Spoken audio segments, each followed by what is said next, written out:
महरम इलो महरम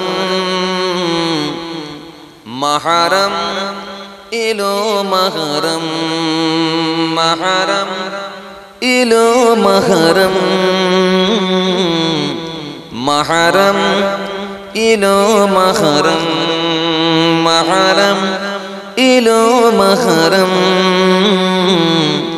महरम इलो महरम अल्लाहुम्मा आवाज दिए पढ़े मौलाना मुहम्मद अला अली सय्यदना मौलाना सल्लल्लाहु अलैहि वसल्लम।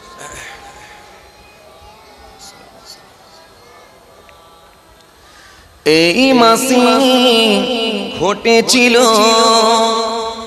অলৌকিক ঘটনাগুলো স্মরণ করায় এ মাস এলো ভুলি না মোরা কারবালা। ইয়া রাব্বুল আলামিন আলামিন ইয়া রাব্বুল আলামিন আলামিন ইয়া রাব্বুল আলামিন আলামিন ইয়া রাব্বুল আলামিন আলামিন। محرم إلو محرم محرم إلو محرم محرم إلو محرم محرم إلو محرم اللهم سيدنا مولانا وعلى آل سيدنا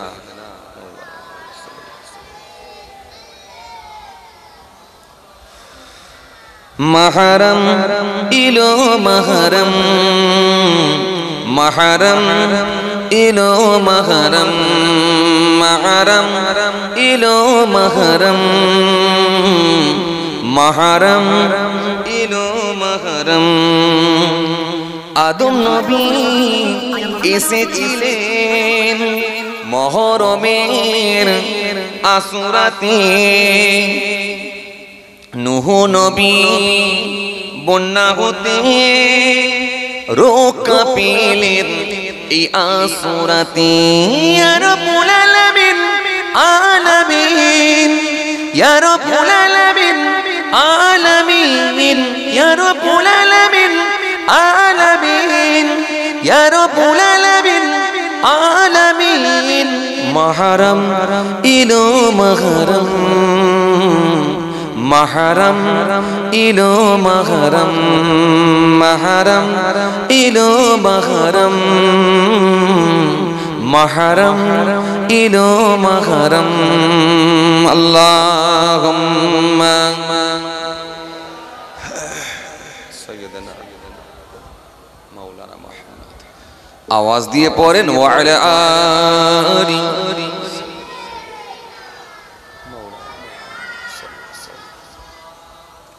وقال الله تعالى في كلامه المجيد والفرقان الحميد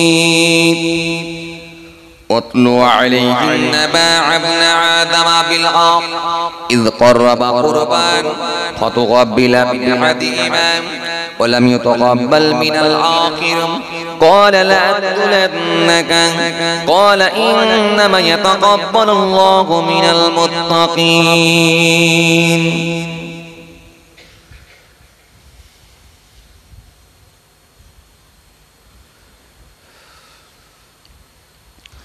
وقال الله تعالى في كلامه المجيد والفرقان الحميد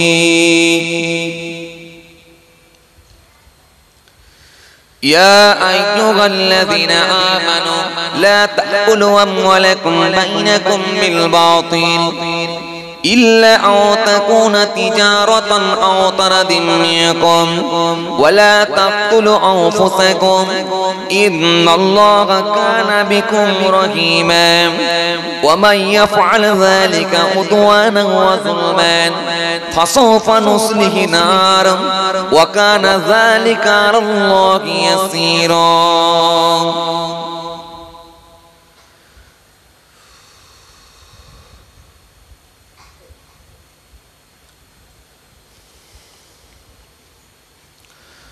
وقال الله تعالى في كلامه المجيد والفرقان الحميد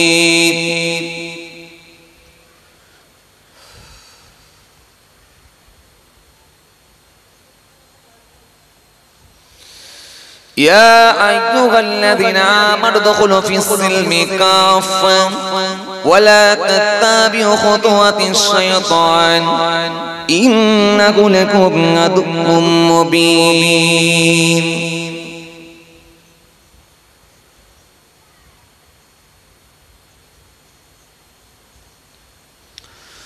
وقال النبي صلى الله عليه وسلم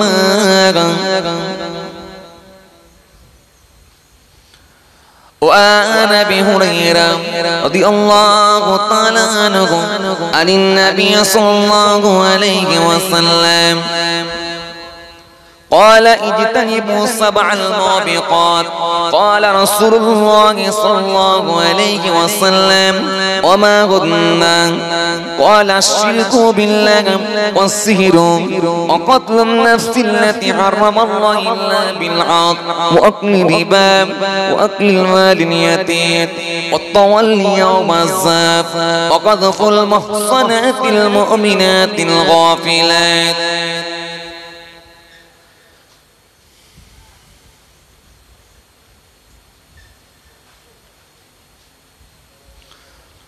وقال النبي صلى الله عليه وسلم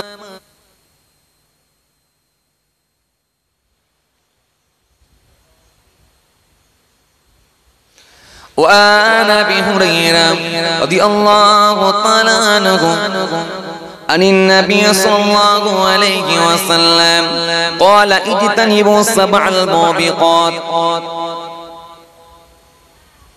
وقال النبي صلى الله عليه وسلم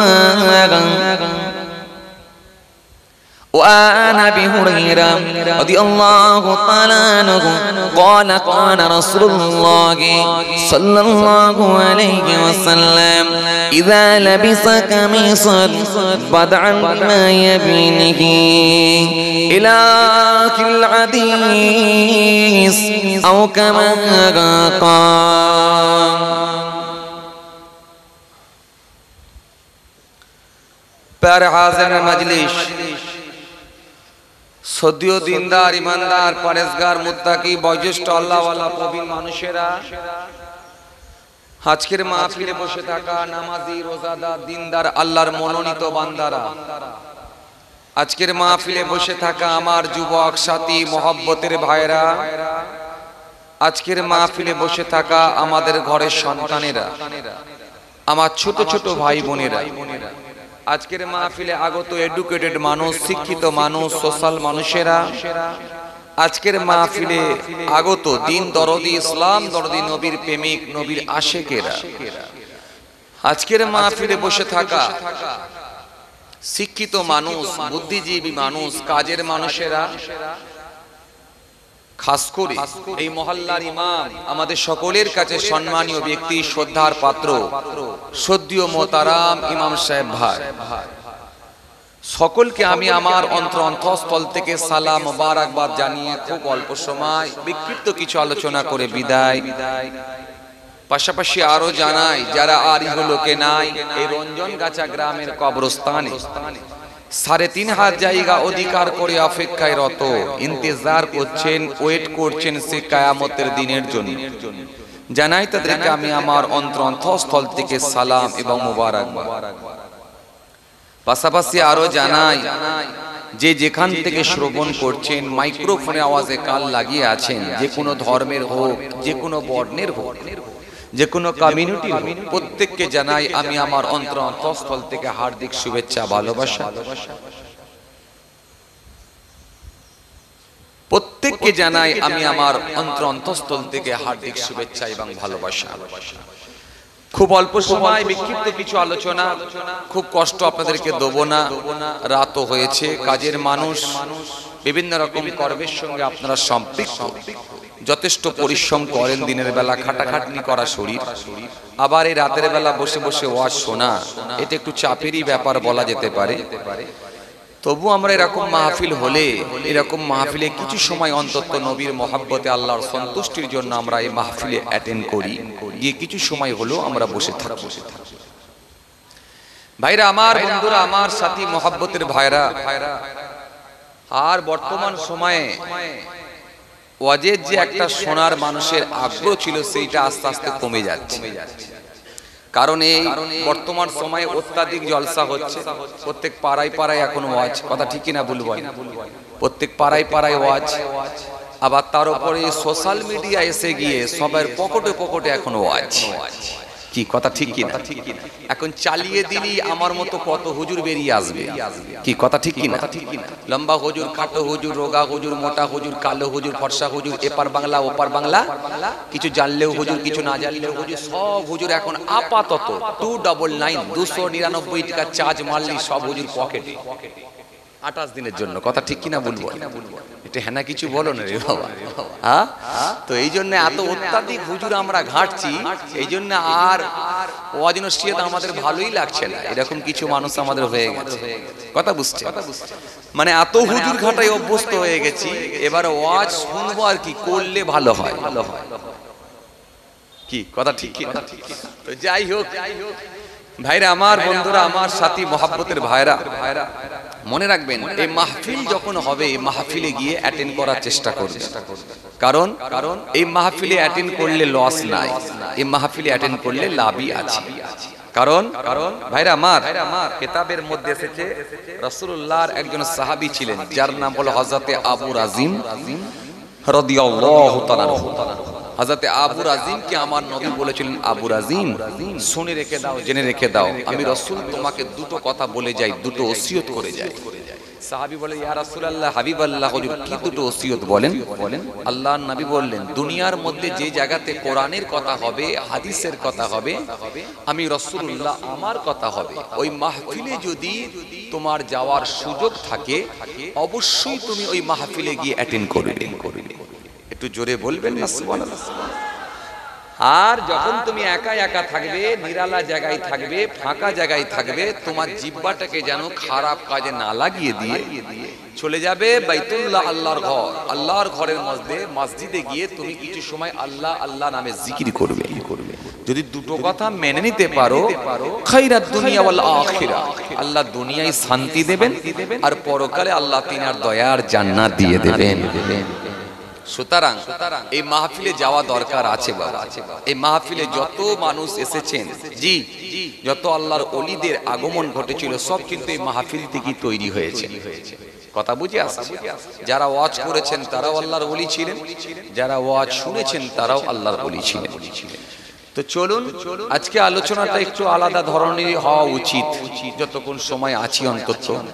কারণ যেহেতু আমরা চলছি মুহররম মাস দিয়ে, মুহররম মাস আমাদের সামনে দিয়ে অতিবাহিত হয়ে যাচ্ছে। এই মুহররম মাসের একটা বিশেষ গুরুত্ব রয়েছে, বিশেষ করে আশুরার দিনের একটা গুরুত্ব রয়েছে বহু পূর্বে থেকে। তো সুতরাং আমাদের ইসলাম এমন একটা ধর্ম, মনে রাখবেন কোরআন স্পষ্ট ঘোষণা দিচ্ছে 3 পারা 11 পৃষ্ঠা। আল্লাহ বলেছেন, ইন্না দীনা ইনদাল্লাহিল ইসলাম। আল্লাহ বলেছেন, আমার কাছে মনোনীত ধর্ম, শ্রেষ্ঠ ধর্ম, সেটা হলো ইসলাম ধর্ম। জোরে বলবেন না? আর ইসলাম এমন একটা ধর্ম, এর সার্কেল মনে রাখবেন অনেক বড়, অনেক বড়। আপনি যখন একটা মাস পাবেন, এই মাসের গুরুত্ব রয়েছে, প্রত্যেকটা মাসের কি ফাজিলাত রয়েছে, যদি আপনি জানার চেষ্টা করেন জানতে পারবেন। আপনি যদি মনে করেন জুম্মার দিন শুক্রবার, এই শুক্রবার জুম্মার দিনের কি গুরুত্ব রয়েছে, জুম্মার দিনের ফাজিলাত কি, যদি আপনি জানার চেষ্টা করেন জানতে পারবেন। এইভাবে মাস, বছর, আপনি যদি ইসলামকে নিয়ে যদি একটু গবেষণা করেন, আপনি তবে বুঝতে পারবেন যে এর গভীরতা কত। ইসলাম সবটাই কিন্তু কভার করেছে। আমরা কিছু মানুষ যেমন আমাদের ধারণা আছে যে নামাজ, দাড়ি, টুপি এই তিনটে নিয়ে ইসলাম, আসলে কিন্তু এই তিনটে নিয়ে ইসলাম না। ইসলাম এর সার্কেল এর গন্ডি অনেক বড়।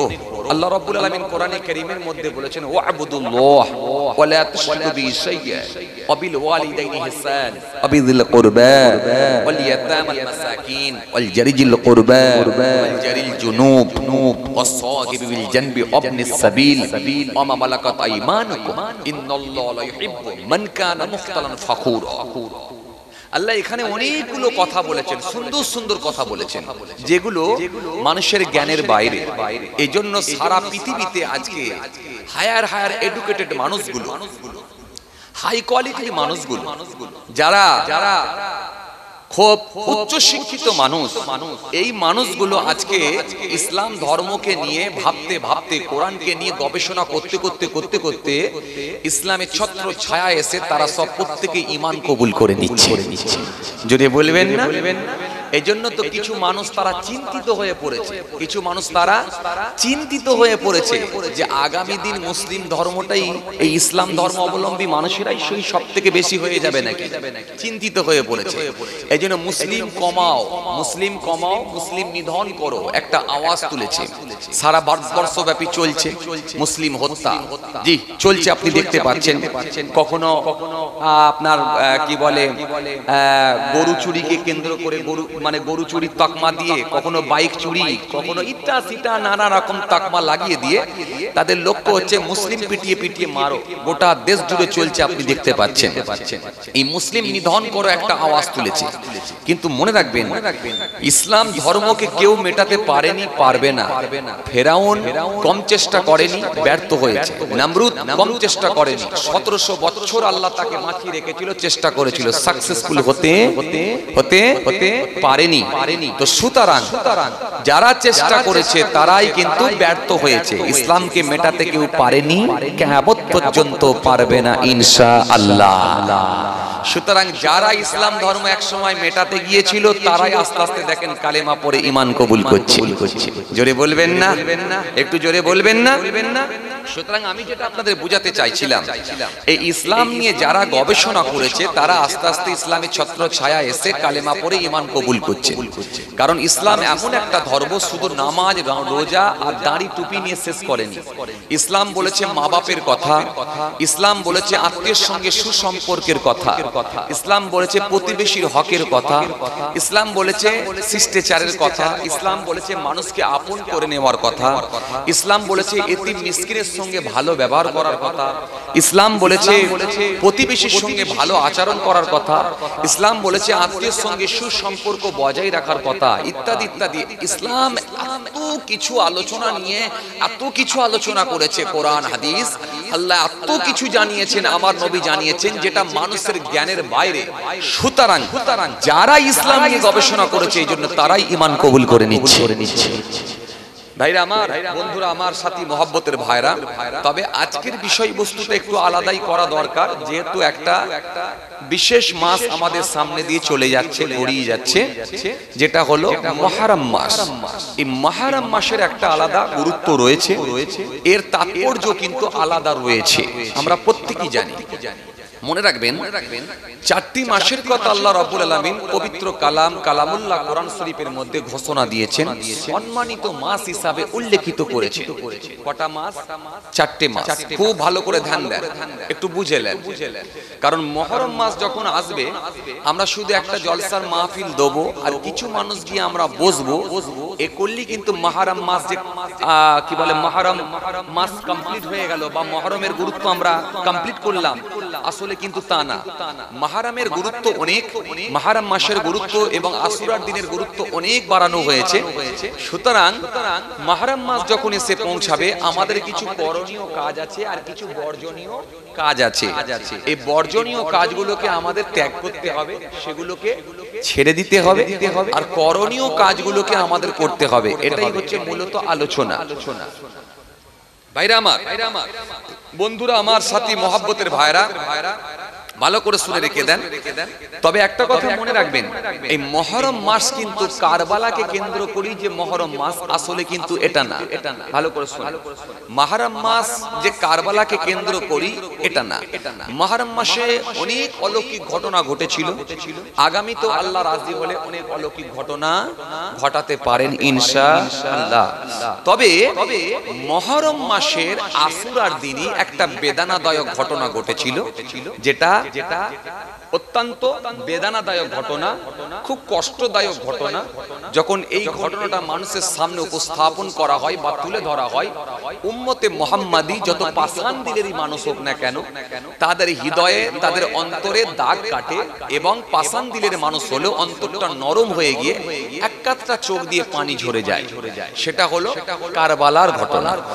তবে মনে রাখতে হবে, কারবালাকে কেন্দ্র করি কিন্তু মুহররম না, বরং মুহররম মাসের গুরুত্ব অনেক আগে থেকে, মুহররম মাসের তাৎপর্য অনেক আগে থেকে আল্লাহ বাড়িয়ে দিয়েছেন, আর আশুরার দিনের গুরুত্ব অনেক আগে থেকে আল্লাহ বাড়িয়ে দিয়েছেন।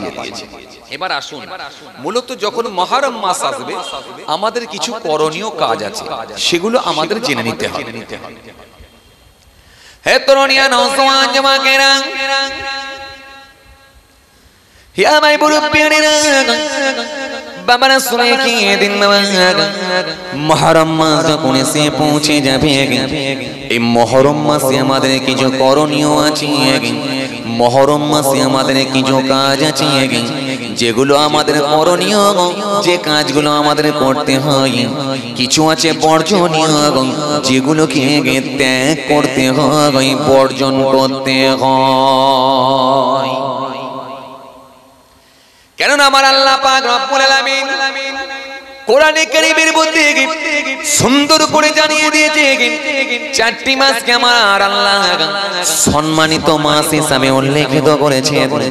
তার মধ্যে এক নাম্বার হলো বাবাজি আমার ভাইরা, এই চারটি মাস কি জিলকদ মাস, জিলহজ মাস, মুহররম মাস আর রজব মাস। এই চারটি মাসের ভেতরে একটা মাস আমাদের সামনে দিয়ে অতিবাহিত হয়ে যাচ্ছে, যেটা হলো মুহররম মাস। এই মুহররম মাস যখন আমাদের সামনে আসবে, শুধু একটা জলসার মাহফিলে গিয়ে আমরা কিছু মানুষ বসবো এমনটা না, শুধু একটা জলসার মাহফিল দেব এমনটা না। মুহররম মাসে আমাদের কিছু করণীয় কাজ আছে, সেগুলো আমাদের জেনে নিতে হয়, আর কিছু বর্জনীয় কাজ আছে, সেগুলো থেকে বিরত থাকতে হয়। এই জন্য মুহররম মাস কি, মুহররম মাস মানে হলো সম্মানিত মাস, সম্মানীয় মাস, মর্যাদাপূর্ণ মাস। এই মাস যখন এসে হাজির হয়ে যাবে, এই মাসেতে আমাদের প্রথম কাজ কি, বর্জনীয় কাজগুলো ছেড়ে দেব, যাতে করে আমাদের মুহররম মাসের সম্মান দিতে পারি। কেন মুহররম মাসের সম্মান দিতে বলেছে বাবাজি আমার ভাইরা, হযরত ওসমান রাদিয়াল্লাহু তাআলা আনহু থেকে একটা হাদিস এসেছে, আল্লাহ নবী সুন্দর করে বলেছেন, যে ব্যক্তি মুহররম মাসের সম্মান দিল, মুহররম মাসের তাজিম করল, মুহররম মাসের ইজ্জত দিল, আমার আল্লাহ রাজি হলে, খুশি হলে, তাহার মর্যাদা সম্মান আল্লাহ জান্নাতে বাড়িয়ে দেবে। জোরে বলবেন না? মুহররম মাসের যদি তাজিম করা হয়, আল্লাহ ইচ্ছা করলে তার মর্যাদা সম্মানও আল্লাহ বৃদ্ধি করে দেবেন জান্নাতের। এই জন্য মুহররম মাসে আমাদের সম্মান দিতে হবে, মুহররম মাসে আমাদের ইজ্জত দিতে হবে। এবার আপনারা বলবেন, মুহররম মাসের সম্মান দেবো কি করে? আমরা গুরুজন ব্যক্তিদেরকে দেখলে আমরা কি করি? দাঁড়িয়ে সম্মান দিই। কথা ঠিক কিনা বলবো? একটু হ্যাঁ না কিছু বলেন। আমরা বাপের তুল্য মানুষদেরকে দেখলে কি হয়? একটু আমরা সম্মান দেওয়ার চেষ্টা করি। অন্তত যদি নাও দাঁড়াই, আমাদের মধ্যে একটা শিষ্টাচার থাকে, আদব থাকে, যে আমার হাতটা তুলা ছিল, একটু হাতটা গুড়িয়ে নিলাম। বাপের তুল্য মানুষ আসছে, লুঙ্গিটা একটু এলোমেলো ছিল বা হাঁটুর উপরে ছিল, লুঙ্গিটাকে একটু নামিয়ে দিয়ে একটু ভালো করে সাইজ হয়ে বসলাম। একটা গুরুজন ব্যক্তি আসছে, কি শিক্ষক এলে, জি কোন বিশিষ্ট ব্যক্তি এলে, হাজী সাহেব এলে, অনেক সময় আমরা উঠে দাঁড়িয়েও পড়ি, কথা ঠিক কিনা বলবো? আদবের দিকে খেয়াল করে অনেক হুজুর এলে আমরা উঠে দাঁড়িয়েও পড়ি, সম্মান দিই। তাহলে মুহররম মাস যখন আসবে প্রথমত আমাদের সম্মান দিতে হবে। ভালো করে শুনে নেন, মুহররম মাস যখন আসবে প্রথমত আমাদের এই মাসে সম্মান দিতে হবে। এখন বলবেন হুজুর তাহলে এই মাস আসলে কি করব? সম্মান দিতে যদি হয় তাহলে তো পুরো মাসে আমাদেরকে দাঁড়িয়ে থাকতে হবে, তাই না? কথা বলেন একটু, হ্যাঁ না কিছু বলেন। যেহেতু আমরা গুরুজন ব্যক্তিদেরকে দেখলে দাঁড়িয়ে সম্মান দিই, তাহলে মাস যখন চলে আসবে এই মাস সম্মান দিতে গেলে তো সারা মাস দাঁড়িয়ে থাকতে হবে। কথা বলেন, হ্যাঁ না কিছু বলেন। সারা মাস দাঁড়িয়ে থাকবেন না? আরে কথা বলছেন না কেন? সারা মাস দাঁড়িয়ে থাকবেন না? না, সারা মাস সারা মাস দাঁড়িয়ে থেকে সম্মান দিতে হয় না। মুহররম মাসের সম্মান কিতাবের মধ্যে এসেছে কিভাবে আপনি দেবেন। মুহররম মাসে আপনি যখন সম্মান দেবেন, এই মুহররম মাস যখন আসবে এই মুহররম মাসে আপনি মিথ্যা বলবেন না, এই মুহররম মাসে আপনি চগলখড়ি করবেন না, এই মুহররম মাসে আপনি গীবত করবেন না, এই মুহররম মাসে আপনি প্রতারণা করবেন না, এই মুহররম মাসে মানুষের মাল আত্মসাৎ করে নেবেন না। এমনকি এই মুহররম মাসে যদি যুদ্ধ সংগঠিত হওয়ার ফাইনাল হয়ে যায়, এই যুদ্ধ থেকে বিরত থাকা এই মুহররম মাস। তাহলে এই অন্যায় কাজগুলো থেকে এক কথায় সমস্ত অন্যায় কাজগুলো থেকে বিরত থাকা যদি আপনি থাকতে পারেন তাহলে এই মুহররম মাসের সম্মান দেওয়া হলো। বলবেন না এই মুহররম মাসে যদি কোনো যুদ্ধ ফাইনাল হয়ে যায়, যে যুদ্ধ হবে এই যুদ্ধ সংগঠিত হবে, যুদ্ধ যদি একেবারে ফাইনাল হয়ে যায় সেই যুদ্ধটাও বন্ধ রেখে দেওয়া উচিত আপাতত এই মুহররম মাসের জন্য। মুহররম মাসে আপনি মিথ্যা বলতে পারবেন না, চগলখড়ি করতে পারবেন না, প্রতারণা করতে পারবেন না, গীবত করতে পারবেন না, মানুষের মাল অন্যায়ভাবে নিয়ে নিতে পারবেন না, ইত্যাদি ইত্যাদি। এক কথায় সমস্ত রকম অন্যায় কাজগুলো থেকে যদি দূরে থাকা হয় তাহলেই কিন্তু মুহররম মাসের সম্মান দেওয়া হলো। জোরে বলেন না, একটু জোরে বলেন। আমরা কিছু মানুষ দেখবেন এই মুহররম মাসে আমাদের মধ্যে কিছু কুসংস্কার ঢুকে যায়, কথা ঠিক কিনা বলবো? কিছু মানুষ দেখবেন আমরা মুহররম মাসেতে যখন মুহররম মাসে এসে হাজির হয়ে যায়, কিছু মানুষ দেখবেন হাই হোসেন হাই হোসেন হাই হোসেন করে বেরিয়ে পড়ে, কথা ঠিক কিনা বলবো?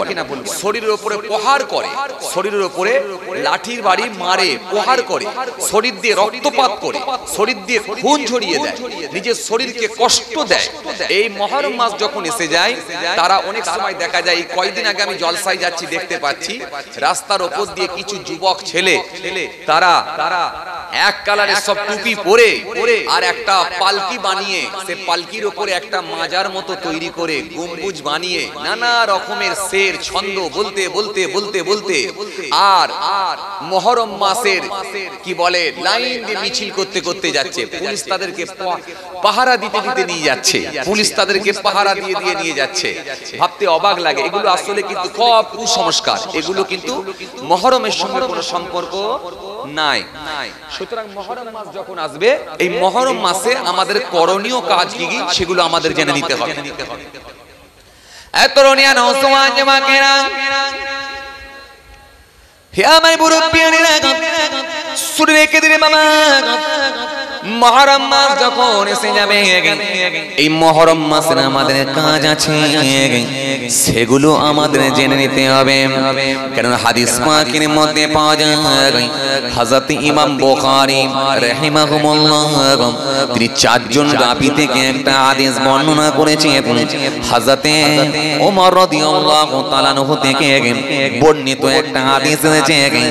আল্লাহ নবী সুন্দর করে বলেছেন, মুহররম মাস যখন আশুরার দিন এসে পৌঁছাবে, আশুরার দিনে তোমরা রোজা রাখো, কেননা এই রোজাটা হলো সুন্নতে গায়রে মুআক্কাদা।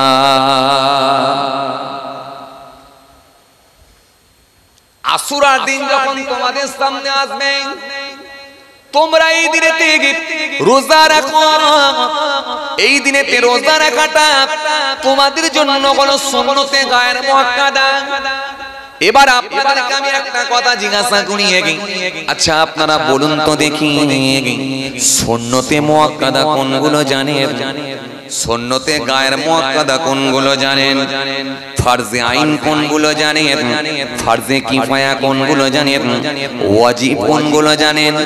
মাকরুহ কোনগুলো জানেন? মাকরুহে তাহরিমি কোনগুলো জানেন? মাকরুহে তানজি কোনগুলো জানেন? এগুলো কি আপনাদের জানা আছে? মুস্তাহাব কোনগুলো জানেন? এগুলো কি আপনাদের জানা আছে?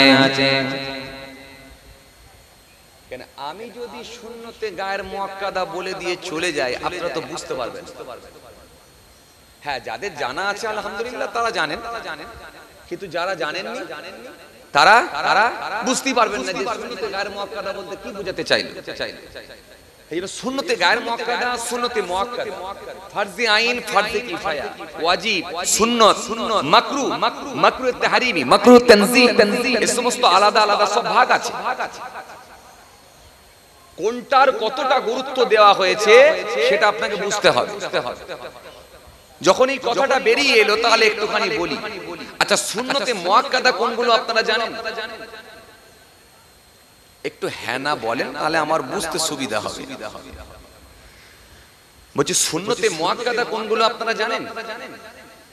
আহা, কিছুই কথা বলছে না। বলছি সুন্নতে মুআক্কাদা কোনগুলো জানেন ভাই? কি ব্যাপার, চাচারা জানেন না? আহা, জি জি জানেন না? হ্যাঁ জানেন, হয়তো এই মুহূর্তে মনে পড়ছে না, তাই না? এই মুহূর্তে ভুলে গেছি আমরা। আসলে জান, আমি যদি একটু ধরিয়ে দিই না তাহলে আপনাদের মনে পড়ে যাবে।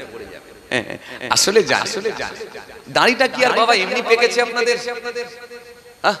কতদিন ধরে ওয়াজ শুনছেন, কত ব্রেনে লোড হয়েছে বলেন দেখি। এই মেমোরি তো ফুল লোড হয়ে আছে, মাঝে মাঝে হ্যাং করছে। কথা বলেন, হ্যাঁ? ছোট হুজুর কেবলার ওয়াজ শুনেছেন, বড় হুজুরের ওয়াজ শুনেছেন, মেজ হুজুরের ওয়াজ শুনেছেন। তিনাদের কম বেশি প্রায় 32টা আওলাদের ওয়াজ শুনেছেন। কম বেশি প্রায় বর্তমান হুজুরদের ওয়াজ শুনছেন, বাংলার আলেম ওলামাদের ওয়াজ শুনছেন, নাতি পোতাদের ওয়াজ শুনছেন। তো এই মেমোরি তো ফুল লোড হয়ে যাবারই কথা। এজন্য তো আবার মাঝে মধ্যে বাড়ির ঝামেলা, বিবির ঝামেলা, ছেলে মেয়েদের ঝামেলা। কখনো ছেলে এসে লাল চোখ দেখাচ্ছে, কখনো বিবি বলছে বাজার আনুনি 3 দিন ধরে খাবো কি। তুই এত কিছু ব্রেনে লোড করা যায়, ওই জন্য মাঝে মাঝে হ্যাং হয়ে যাচ্ছে, ভুলে যাচ্ছি আমরা। নাহলে আসলে কিন্তু জানা আছে। চলেন আপনাদের বলি। আচ্ছা, আপনারা ফজরের নামাজ পড়েন ক রাকাত? একটু বলেন, খুব ঠান্ডা বেলেনে উত্তর দেন। ফজরের নামাজ পড়েন ক রাকাত? যা নামাজ রোজা কেউ করেননি নাকি? হ্যাঁ মাশাআল্লাহ, আমার মুরব্বীরা তো করি। হ্যাঁ, যুবক ভাইরা যদি নাও করে অন্তত জানে। কথা ঠিক কি না? আচ্ছা বলেন তো দেখি বাবাজি, ফজরের নামাজ পড়েন আপনারা ক রাকাত? 2 রাকাত। হ্যাঁ সেটাই বলেন। এই বাঁ দিক দিয়ে বলছে 4 রাকাত। আচ্ছা আপনারা বলেন ক রাকাত? ঠিকই আছে? হাত তুলে বলছে ঠিকই আছে, তবু বলবে না ক রাকাত। কোনটা ঠিক আছে, 2 রাকাত না 4 রাকাত? কি সমস্যা বলো দেখিনি। ফজরের নামাজ ক রাকাত? 4 রাকাত। হ্যাঁ, এই যুবক ছেলেরা নামাজ না হলে পড়ছো না, আগামী তো ইনশাআল্লাহ তো পড়বে, তো অন্তত জেনে রাখতে তো হবে। ফজরের নামাজ 4 রাকাত, 2 রাকাত সুন্নাত, 2 রাকাত ফরজ। এই যে 2 রাকাত সুন্নাত, এটা হলো সুন্নতে মুআক্কাদা। যদি ছেড়ে দেওয়া হয় গুনাহ হয়, কারণ রাসূল করিম সাল্লাল্লাহু আলাইহি ওয়াসাল্লাম তিনি পড়েছেন এবং পড়তে নির্দেশ করেছেন। সুতরাং ছেড়ে দেওয়া হলে গুনাহ হবে। এটা হচ্ছে সুন্নতে মুআক্কাদা। আচ্ছা জোহরের নামাজ আপনারা পড়েন ক রাকাত? জোরে বলেন। মাশাআল্লাহ 12 রাকাত। 4 রাকাত সুন্নাত, 4 রাকাত ফরজ, 2 রাকাত সুন্নাত, 2 রাকাত নফল। এই যে 12 রাকাত, এই 12 রাকাত যে নামাজ পড়েন তার ভিতরে যে 4 রাকাত সুন্নাত পড়েন, এটা হলো সুন্নতে মুআক্কাদা। এটা রাসূল করিম সাল্লাল্লাহু আলাইহি ওয়াসাল্লাম করেছেন এবং করতে নির্দেশ দিয়েছেন। এজন্য ছেড়ে দিলে গুনাহ হয়, এজন্য আমাদের পড়তে হয়। আচ্ছা আসরের নামাজ ক রাকাত? আসরের নামাজ পড়েন ক রাকাত? বলছি আসরের নামাজ পড়েন ক রাকাত? কেন আমি জিজ্ঞেস করিনি কিন্তু নামাজ ক রাকাত, বরং আমি বলছি পড়েন ক রাকাত। 4 রাকাত পড়েন, 4 রাকাত পড়েন। আচ্ছা নামাজ ক রাকাত? 8 রাকাত। তাহলে আমরা সবাই জানি নামাজ 8 রাকাত, কিন্তু পড়ি 4 রাকাত। আচ্ছা কেন 4 রাকাত পড়ি? এইটাই হচ্ছে সুন্নতে গায়ের মুআক্কাদা, ছেড়ে দিলে গুনাহ হবে না। কারণ রাসূল করিম সাল্লাল্লাহু আলাইহি ওয়াসাল্লাম তিনি পড়েওছেন, মাঝে মধ্যে ছেড়েওছেন। এই ছেড়েছেন বলেই আমরা ছাড়তে পারবো। সুতরাং এটা হলো সুন্নতে গায়ের মুআক্কাদা, ছেড়ে দিলে গুনাহ হয় না। মাগরিবের নামাজ হলো 7 রাকাত, 3 রাকাত ফরজ, 2 রাকাত সুন্নাত, 2 রাকাত নফল। এই যে 2 রাকাত সুন্নাত, এটা হচ্ছে সুন্নতে মুআক্কাদা, ছেড়ে দিলে গুনাহ হবে। কিন্তু এশার নামাজ ক রাকাত? 17 রাকাত। তাহলে এশার নামাজ 17 রাকাত। এই 17 রাকাতে 4 রাকাত সুন্নাত, 4 রাকাত ফরজ, 2 রাকাত সুন্নাত, 2 রাকাত নফল, 3 রাকাত বেতের, 2 রাকাত নফল। আপনি হিসাব করে দেখেন 17 রাকাত হয়ে গেছে। 4 রাকাত সুন্নাত, 4 রাকাত ফরজ, 8 রাকাত, 2 রাকাত সুন্নাত, 2 রাকাত নফল, 12 রাকাত, 3 রাকাত বেতের, 15 রাকাত, 2 রাকাত নফল, 17 রাকাত। এই যে 17 রাকাত নামাজ, এই 17 রাকাত নামাজের মধ্যে অনেক সময় আমরা প্রথমে 4 রাকাত সুন্নাতটা অনেক সময় ছেড়ে দিই। কারণ এটা হলো সুন্নতে গায়ের মুআক্কাদা, ছেড়ে দিলে গুনাহ হয় না, তবে পড়ে নিলে আল্লাহ তাকে নেকি দেবে, বঞ্চিত করবেন না। যেহেতু এটা সুন্নতে গায়ের মুআক্কাদা, নবী ছেড়েওছেন, পড়েওছেন, এইজন্য আমরা ছাড়তে পারি, অসুবিধা নাই। কিন্তু পড়লে নেকি হবে, সওয়াব হবে, আল্লাহ তাকে বঞ্চিত করবেন না। তাহলে আমি আপনাদের সামনে যে হাদিসটা বলছিলাম, ইমাম বুখারী রাহিমাহুল্লাহ তিনি 4 জন রাবী থেকে যে হাদিসটা বর্ণনা করেছেন, এই হাদিসের মধ্যে হযরত ওমর রাদিয়াল্লাহু তাআলা আনহু থেকে বর্ণিত হাদিস, রাসূল করিম সাল্লাল্লাহু আলাইহি ওয়াসাল্লাম বলছেন যে আশুরার দিনে রোজা রাখা হলো সুন্নতে গায়ের মুআক্কাদা। তাহলে সুন্নতে গায়ের মুআক্কাদা রোজা যদি হয়, আসলে এবার আপনারা কি বুঝলেন বলুন তো? এটা রাখবেন না ছাড়বেন?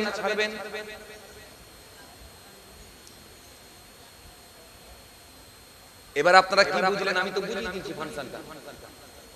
এবার আপনারা কি বুঝলেন? সুন্নতে গায়ের মুআক্কাদা কে বলছেন? রাসূল করিম সাল্লাল্লাহু আলাইহি ওয়াসাল্লাম। হ্যাঁ, একদম কারেক্ট অ্যানসার, ভাই ভালো বুঝে গেছে। রাখলে সওয়াব, আর না রাখলে গুনাহ হবে না। কিন্তু রমজান মাসে রোজা যদি না রাখা হয়, গুনাহ হবে। কেন? এটা হলো ফরজ, আল্লাহ ফরজ করেছেন, ফরজ আইন, এটা করতে হবে, মাস্ট, বাধ্যতামূলক। এটা মনিবের অর্ডার, এটা মালিকের নির্দেশ, মালিকের অর্ডার, তোমাকে এটা করতে হবে। কেন? আমি তোমাকে বেতন দিচ্ছি, তোমাকে আমি স্যালারি দিচ্ছি, সুতরাং তোমাকে এটা কাজ, এটা করতেই হবে, এটা তোমাকে মানতেই হবে।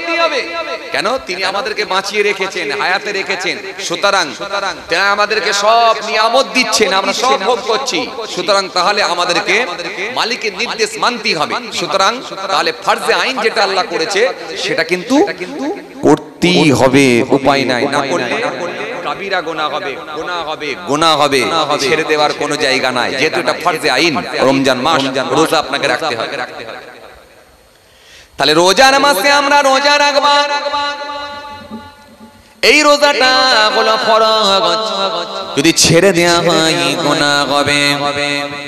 কিন্তু মুহররম মাসে রোজা যদি ছেড়ে দেওয়া হয়, রাসূল বলছেন এটা কোনো সুন্নতে গায়ের মুআক্কাদা, ছেড়ে দিলে কিন্তু গুনাহ হবে না। কিন্তু যদি কেউ রোজা রাখে, আল্লাহ তাকে নেকি দেবেন, সওয়াব দেবেন, আল্লাহ তাকে বঞ্চিত করবেন না। জোরে হবে না? আরো জোরে হয় না? আরো জোরে হয় না? এবার আসুন সওয়াবটা যে আমরা পাবো, কতটা পাবো একবার জেনে নিই। যদি আমরা মনে করি এই রমজান, এই মুহররম মাসে রোজা রাখব, মুহররম মাসে রোজা রাখলে কতটা সওয়াব একটু জেনে নিই। স্যালারি যেমন, কাজও হবে তেমন, মেহনতও হবে তেমন। আরে কথা বলেন না কেন? কথা বলেন না কেন? যদি আপনাকে বলা হয় স্যালারি বাড়িয়ে দেওয়া হবে, ডে নাইট কাজ করতে হবে, তা তো আপনি রাজি আছেন? রাতের বেলা 10টা পর্যন্ত কাজ করবি, দিনের বেলা 5টা পর্যন্ত কাজ করবি, 12,000 টাকা স্যালারি পাবি। আর রাতের বেলা 10টা পর্যন্ত যদি কাজ করিয়ে গেছি, 18,000 টাকা স্যালারি পাবি। মাস গেলে মান্থলি 18,000 টাকা। এবারে বলেন আপনি রাত 10টা পর্যন্ত কাজ করবেন কি করবেন? আরে কথা বলছেন না কেন? টাকার দরকার আছে। সুতরাং স্যালারি যদি আমরা জানতে পারি, আমাদের মেহনতটাও কিন্তু আমরা বাড়িয়ে দিতে পারি। সুতরাং আপনি যে মুহররম মাসে রোজা রাখবেন, এতক্ষণ পর্যন্ত আমরা বুঝলাম রাখলে নেকি, না রাখলে গুনাহ নাই। অনেকে আছে তারা বলবে বেঁচে গেলাম, যেহেতু রমজান মাসে রোজা রাখি না, আর মুহররমে কেন রাখতে যাব? কথা ঠিক কিনা? আছে না কিছু লোক রোজার মাসে রোজা রাখে আর মুহররমে রাখবে? হুজুর তো লাইন ক্লিয়ার করিয়ে দিয়েছে। কেন? এটা হলো সুন্নতে গায়ের মুআক্কাদা, ছেড়ে দিলে গুনাহ হবে। এবার আসে, যদি কারো স্যালারির দরকার হয়, অর্থাৎ যদি কারো সওয়াবের দরকার হয়, নেকির দরকার হয়, তাহলে এই আশুরার দিনে রোজা রাখতে পারেন। এবারে সওয়াবটা কতটা একটু জেনে নিয়ে ও বাবাজি আমার ভাইরা শুনে রেখে দিন। সহিহ মুসলিম শরীফের 2636 নম্বর একটা হাদিস এসেছে। আল্লাহ নবী নূর নবী বলেছেন, হযরতে কাতাদা রাদিয়াল্লাহু তাআলা আনহু থেকে বর্ণিত হাদিস। আল্লাহ নবী নূর নবী বলেছেন, সিয়াবু ইয়াউমুল আশুরা আহতাসিবু আলাল্লাহ আইয়ুকাফিরা সানাতাল্লাতী ক্বাবলা। আল্লাহ নবী হাদিসের মধ্যে বললেন, সুন্দর করে জানিয়ে দিলেন, যদি কোনো ব্যক্তি মুহররম মাসের আশুরার দিনে রোজা রাখে, আমি রাসূলুল্লাহ আশা করছি পূর্বের 1 বছরের গুনাহ আল্লাহ মাফ করে দিতে পারি। কিছু বোঝা গেল? এই কিছু বোঝা গেল? তাহলে এই রোজা রাখার দরকার আছে না নাই? কথা বলেন, আছে না নাই? এতক্ষণ আপনারা বুঝলেন না রাখলেও কোনো ব্যাপার নয়, এবারে বুঝলেন কিন্তু রাখার অনেক দরকার আছে। কেন? এই রোজার ওজন কিন্তু কম নয়। কারণ রাসূলুল্লাহ বলছেন, আমি আশা করছি পূর্বের 1 বছরের গুনাহকে আল্লাহ মাফ করে দিতে পারেন। সহিহ মুসলিম শরীফের 2636 নম্বর হাদিস, হযরতে কাতাদা রাদিয়াল্লাহু তাআলা থেকে বর্ণিত হাদিস। সিয়ামু ইয়াউমুল আশুরা হাতাসিবু আল্লাহ ইয়াগফিরা সানাতাল্লাতী ক্বাবলা। এই তরুণিয়া নওজওয়ান জামাকেরা,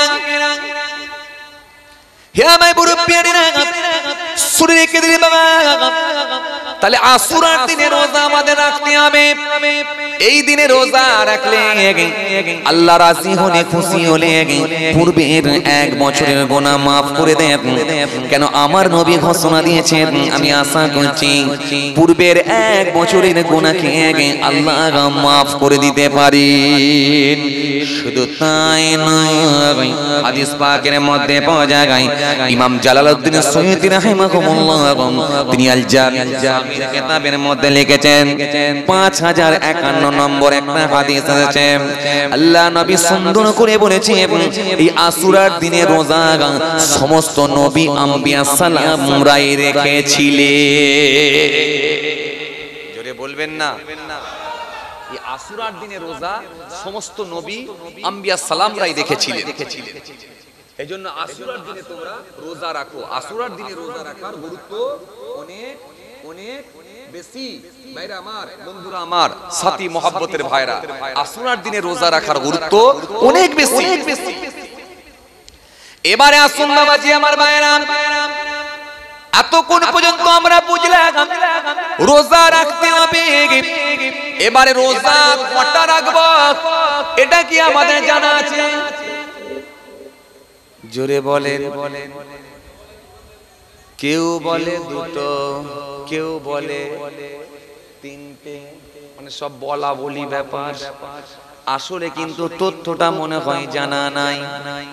এই তরুণিয়া নওজওয়ানেরা, হে যুবকেরা, হে আমার মুরব্বিয়ানেরা, শুনে রেখে দিন, জেনে রেখে দিন বাবা, রোজা আমরা কটা রাখবো একটু শুনে নেন।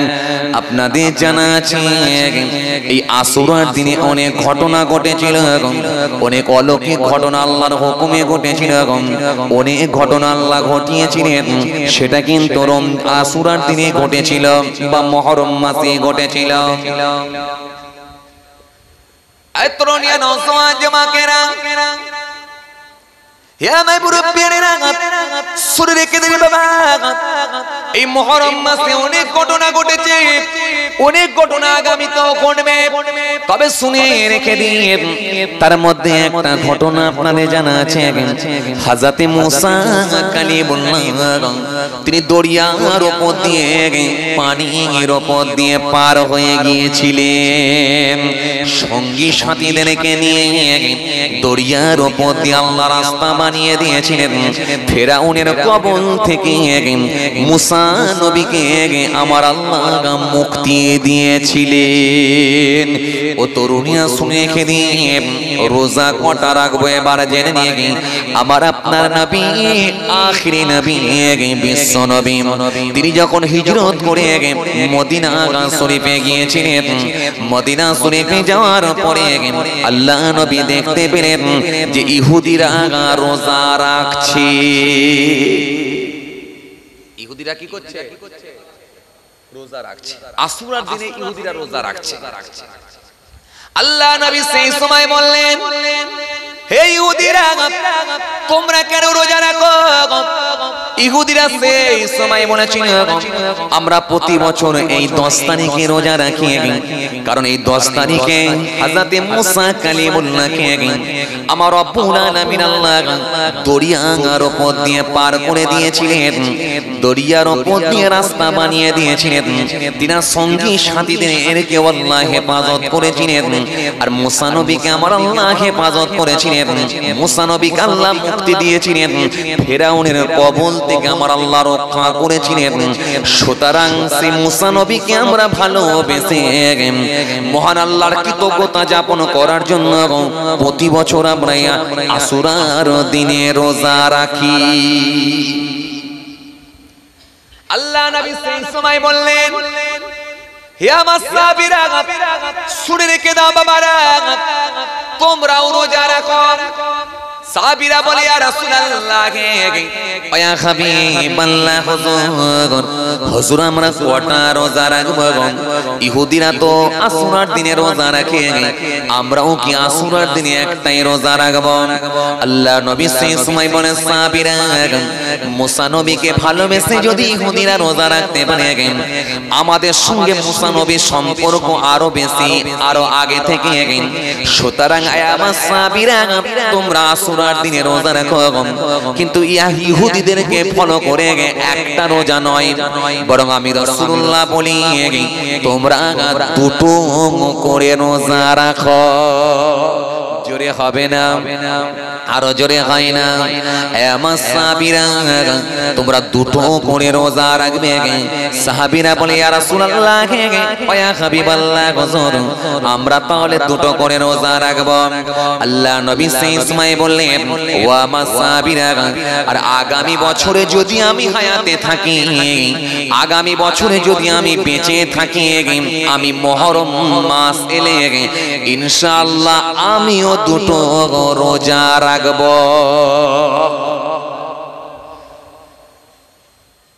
মুহাদ্দিসিন কেরামগণেরা বলেন, যেহেতু আমার রাসূলুল্লাহ দুটো রোজা রাখার ইচ্ছা পোষণ করেছিলেন, কিন্তু পরের বছরে মুহররম মাস আর আমার নবী পাননি, তার আগে তিনার ওফাত হয়ে গিয়েছিল, তার আগে তিনার ইন্তেকাল হয়ে গিয়েছিল। সুতরাং পরের বছরে মুহররম মাস আমার নবী পাননি, তার আগে তিনি ইন্তেকাল হয়েছিলেন। তাই মুহাদ্দিসিন কিরামগণেরা বলেন, যেহেতু আমার রাসূলুল্লাহ দুটো রোজা রাখার ইচ্ছা পোষণ করেছিলেন, তাই উম্মতে মুহাম্মাদীদের জন্য দুটো করে রোজা রাখা হলো উত্তম, ভালো। বুঝা গেল? কথা বলে না, বুঝা গেল? তাহলে রোজা কটা রাখবো?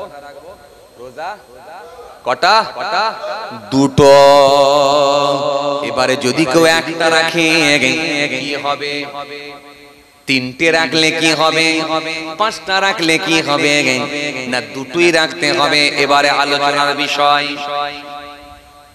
হাদিস পাকের মধ্যে পাওয়া যায় হযরত কাতাদা রাদিয়াল্লাহু তাআলা থেকে বর্ণিত হাদিস আছে, ও তরুণিয়া হাদিস পাকের মধ্যে পাওয়া যায় বাবাজি আমার ভাইরা কিতাবের মধ্যে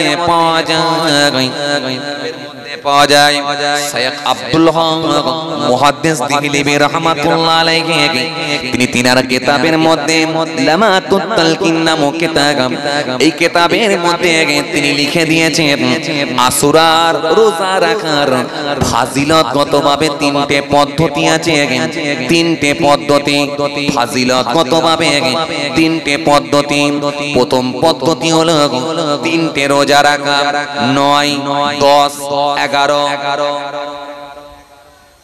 প্রথম পদ্ধতি হলো তিনটে রোজা রাখা দ্বিতীয় পদ্ধতি হলো দুটো রোজা রাখা 9 10 অথবা 10 11 দুটো রোজা রাখা আর তৃতীয় পদ্ধতি হলো একটা রোজা রাখা তবে মুহাদ্দিসিন কিরামগণের মতে যেহেতু আমার নবী দুটো রোজা রাখার ইচ্ছা পোষণ করেছিলেন আর তিনি বলেছিলেন একটা রোজা রাখবো না ইহুদিদেরকে আমরা অনুকরণ করব না সুতরাং এই একটা রোজা রাখলে তার জন্য হবে মাকরুহে তানজি এজন্য একটা রোজা রাখা বৈধ নয় তাহলে রোজা রাখবো কটা কথা বলো জোরে বলো কটা দুটো যদি কেউ মনে করে আর একটু বেশি রাখবো তাহলে রাখবে কটা তিনটা কিতাবের মধ্যে পাওয়া যায় কিতাবের মধ্যে পাওয়া যায় মুহররম মাসে যদি কেউ আরো বেশি রাখতে চায় অর্থাৎ মুহররমের 1 তারিখ থেকে নিয়ে 10 তারিখ পর্যন্ত টানা যদি 10টা রোজা রাখে আমার আল্লাহ তার উপর বড় খুশি হয়ে যায় বড় রাজি হয়ে যায় এই মুহররমের 1 তারিখ থেকে নিয়ে 10 তারিখ পর্যন্ত টানা যদি 10টা রোজা রাখে আমার আল্লাহ এত খুশি হয়ে যায় আমার নবী জানিয়ে দিলেন আমার আল্লাহ সন্তুষ্ট হয়ে গিয়ে রাজি হয়ে গিয়ে ওই ব্যক্তিটার জন্য 10 বছর দিনে রোজা রাখা আর রাতে রাত জাগরণ করে ইবাদত করার সওয়াব আল্লাহ তার নেকির খাতায় দিয়ে দেয় জোরে বলবেন না আর একটু জোরে হয় না তাহলে 10টা রোজা রাখলে 10 বছর দিনে রোজা রাখা আর রাতে রাত জাগরণ করে ইবাদত করার সওয়াব আল্লাহ দিয়ে দিতে পারেন তাহলে 10টা রোজা রাখলে এর ফাজিলাত আছে আর না পারলে কটা তিনটা না পারলে কটা দুটা তাহলে দুটো রোজাও যদি রাখা লাভ আছে রাসূল বলেছেন আমি আশা করছি পূর্বের 1 বছরের গুনাহকে আল্লাহ maaf করে দিতে পারে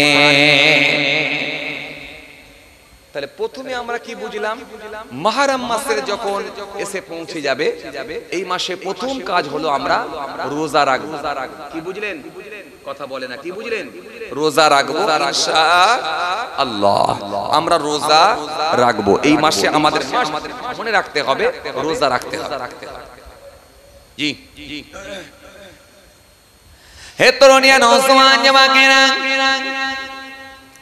হে আমার মুরব্বিয়ানেরা সুরে কে দিন বাবা জিনে কে দিন বাবা কিতাবের মধ্যে পাওয়া যায় যদি কোনো ব্যক্তি এই মুহররম মাস আসার পরে আশুরার দিনে যদি কোনো ব্যক্তি 8 রাকাত নামাজ আদায় করে নফল নামাজ 8 রাকাত পড়ে দুই দুই করে মোট 8 রাকাত নামাজ পড়ে দুই দুই করে মোট 8 রাকাত নামাজ পড়বে 4 রাকাতে সালাম ফেরাবে কিয়ামে যখন দাঁড়াবে সূরা ফাতিহা শরীফের সঙ্গে 15 বার সূরা ইখলাস শরীফ পাঠ করবে 15 বার সূরা ইখলাস শরীফ পাঠ করে যদি কোনো ব্যক্তি 8 রাকাত নামাজ আদায় করে আমার আল্লাহ এত খুশি হয়ে যায় এত রাজি হয়ে যায় ওই ব্যক্তিটার জন্য কাল কিয়ামতের ময়দানে আমার আল্লাহ ইচ্ছা করলে সেদিনে আমার নবীকে তার জন্য সুপারিশ করার অনুমতি দিয়ে দেবে জোরে বলবেন না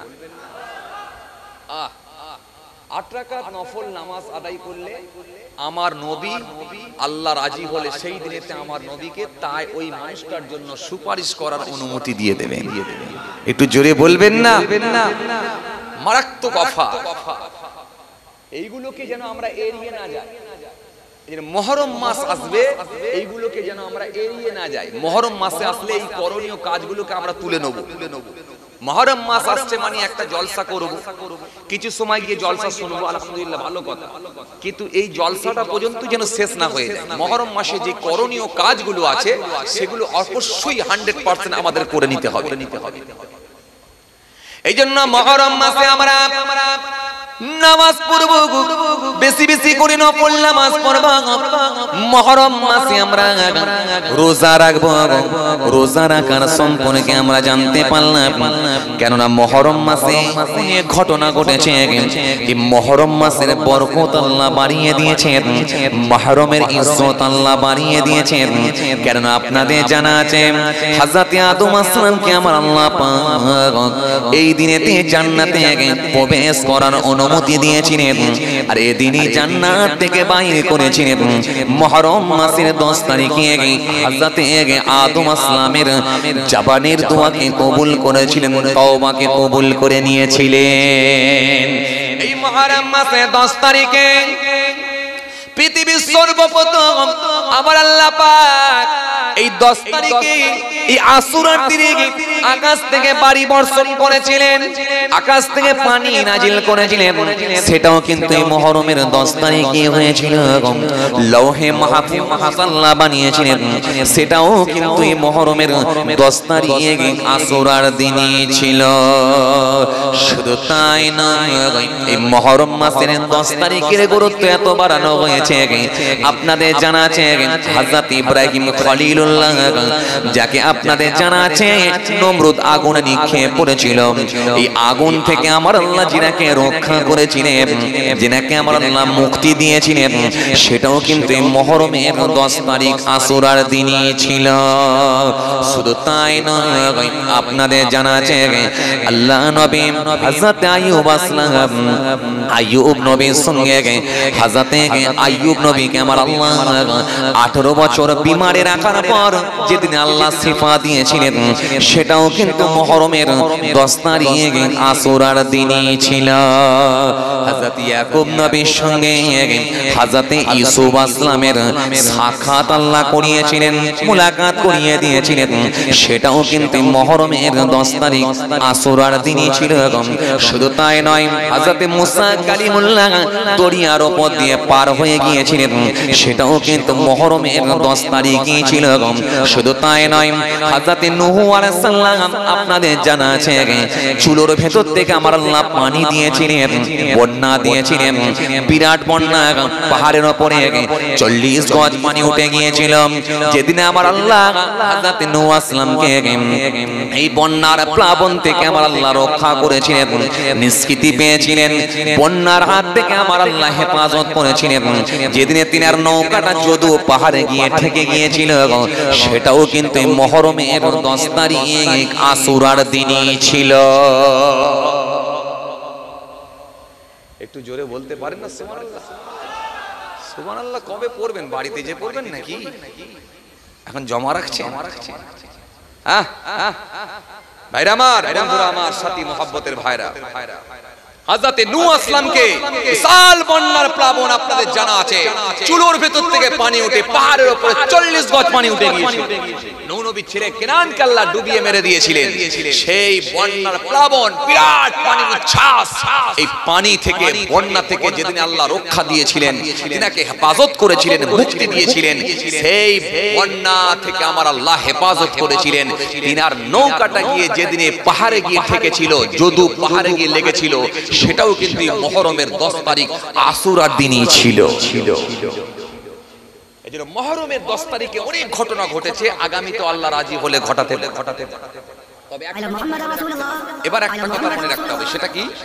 মুহররমের 10 তারিখই যে সব ঘটেছিল এটাও কিন্তু আসলে বলা মুশকিল, কারণ এটা নিয়ে কিন্তু ইখতিলাফ রয়েছে, এটা নিয়ে কিন্তু মতবিরোধ রয়েছে, ইখতিলাফ রয়েছে। কেউ বলেছে 10 তারিখে, আবার কেউ বলেছে না মুহররম মাসে, আবার কেউ বলেছে না মুহররম মাসে নয় অন্য মাসে, এটা নিয়ে ইখতিলাফ রয়েছে। তবে কিছু ঘটনা যেগুলো সহিহ ঘটনা হাদিস থেকে প্রমাণ পাওয়া গেছে, সেগুলো একেবারে সহিহ ঘটনা যেগুলো পাওয়া গেছে ভাইরা, সেগুলো হচ্ছে মুহররমের 10 তারিখ। যেমন হযরতে মুসা কালিমুল্লাহ দরিয়া পার হয়ে গিয়েছিলেন, এটা কিন্তু মুহররমের 10 তারিখই ছিল, সহিহ ঘটনা, এখানে কোনো ভেজাল নাই। হযরতে নূহ আসলামকে আমার আল্লাহ ওই বন্যার প্লাবন থেকে আল্লাহ হেফাজত করেছিলেন, সেটাও কিন্তু মুহররমের 10 তারিখই ছিল, এখানে কোনো ভেজাল নাই। সুতরাং এই রকম কিছু ঘটনা যেগুলো ঘটেছিল একেবারে মুহররমের 10 তারিখই ঘটেছিল, এখানে একেবারে সহিহ হাদিস থেকে প্রমাণ পাওয়া গেছে সব কিন্তু মুহররমের 10 তারিখই ঘটেছিল। তার মধ্যে একটা বেদনাদায়ক ঘটনা, মর্মান্তিক ঘটনা, যেটা উম্মতে মুহাম্মাদীর কাছে বড় কষ্টদায়ক, যেটা উম্মতে মুহাম্মাদীর কাছে বড় কষ্টদায়ক, বড় বেদনাদায়ক ঘটনা, যেটা বড় দুঃখজনক ঘটনা। সেটা কি? সেটা হলো কারবালা প্রান্তে রাসূলুল্লাহর বংশধরদেরকে, নবী বংশের আওলাদদেরকে, নবীর কলিজার টুকরা নাতিকে যে নির্মমভাবে শহীদ করে দেওয়া হয়েছিল। কারবালা প্রান্তে যেভাবে শহীদ হয়েছিলেন সেটাও কিন্তু মুহররমের 10 তারিখই ছিল, আশুরার দিনই ছিল। ভাইরা আমার বোঝা গেল? এবার একটা কথা শুনেন, এই কারবালা হয়েছিল কত হিজরিতে জানেন আপনারা? কারবালা ঘটনা ঘটেছিল কত হিজরিতে জানেন আপনারা? যদিও আমার পূর্বে কারবালা নিয়ে আলোচনা হয়েছে, আমি শুনতে পাচ্ছিলাম আমিরে মুআবিয়া হুজুরের কথা আলোচনা করছিলেন, হযরতে শের খোদা আলী রাদিয়াল্লাহু তাআলা আনহুর কথা বলছিলেন, এই খোলাফায়ে রাশিদিন হুজুরদের কথা বলছিলেন, যে এই খেলাফতের আমলের কথা একটু তুলে ধরেছিলেন। আমার পূর্বে আলোচনা হচ্ছিল, আমি শুনতে পাচ্ছিলাম। তথাপিও আপনাদেরকে আমি বলি, আমি কারবালার ওয়াজ আজকে আর ডিটেইলস করতে পারবো না, কারণ কারবালার ওয়াজ করতে গেলে অন্তত 3 থেকে 4 ঘন্টা সময় লাগলো, কিন্তু ইতিহাস কমপ্লিট করা যায় না। মনে রাখবেন, এতটুকু আপনাদের বলি শুনেন, এই মুহররমে যে 10 তারিখে যে কারবালার ঘটনা ঘটেছিল, এই কারবালার ঘটনা ঘটেছিল কত হিজরিতে? মনে রাখবেন 60 হিজরিতে। কত হিজরি? 60 হিজরিতে। আর রাসূল করিম সাল্লাল্লাহু আলাইহি সাল্লাম তিনি ইন্তেকাল হয়েছিলেন, তিনার ওফাত হয়েছিল, সেটা কত হিজরিতে? 10 হিজরিতে। 10 হিজরিতে। তাহলে 10 হিজরিতে রাসূল করিম সাল্লাল্লাহু আলাইহি ওয়াসাল্লাম ইন্তেকাল করলেন, আর কারবালার ঘটনা ঘটেছিল, কারবালার ঘটনা ঘটলো 60 হিজরিতে। মাঝখানে কত বছর? জোরে বলেন। 50 বছর।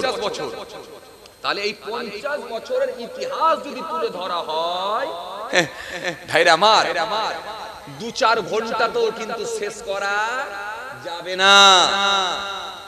আর কারবালার ঘটনা এত মর্মান্তিক ঘটনা, যদি ঠিকঠাক ভাবে মানুষের সামনে উপস্থাপন করা হয়, ঠিকঠাক ভাবে মানুষের সামনে তুলে ধরা হয়, আমি আগেই বলেছি যত পাষাণ দিলের মানুষ হোক, তার অন্তর নরম হয়ে গিয়ে চোখ দিয়ে এক কাতরা অন্তত পানি ঝরে যায়।